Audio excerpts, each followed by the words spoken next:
I'm in Parkdale, where a number of residents have received eviction notices over banners they've hung on their balconies and in their windows. Now, the property manager says that they're in breach of their lease, but they feel it's an infringement on their right to protest. It's literally a curtain inside my unit, so I don't understand what the issue is.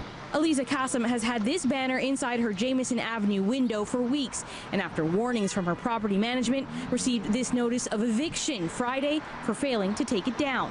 Apparently it infringes on lawful rights and privileges of interest of MetCap. It's not touching anyone else's unit, it's not adhered to anything, it's not fastened to anything, but apparently it goes against our lease. This is an N5 notice to end my tenancy for interfering with others' damage or overcrowding.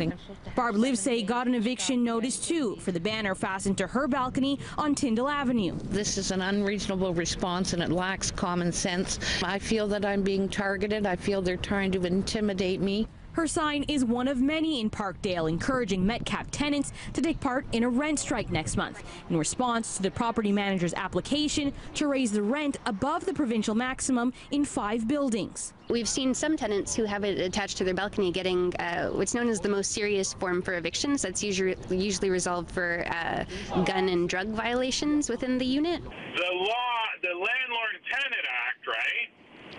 If someone is doing something illegal at my building, there's only 2 types of forms that I can give. I don't want to evict the people, but that's the only form I can use to get them to comply with the law. MetCap President Brent Merrill says the eviction notices weren't supposed to be sent out until Monday to give tenants time to respond to lawyers' letters sent out last week. But he says he's just trying to enforce the city's sign bylaws. I think that's only proper. And based on my speaking of the bylaw officer, these residents are not in compliance, therefore my building's not in compliance. Residents here say it's unclear which part of the 84-page bylaw they're in breach of and point to other flags and banners on MetCap buildings in the area that haven't received the same scrutiny. It's definitely, we're being singled out and targeted because we're trying to organize something that they're not happy with.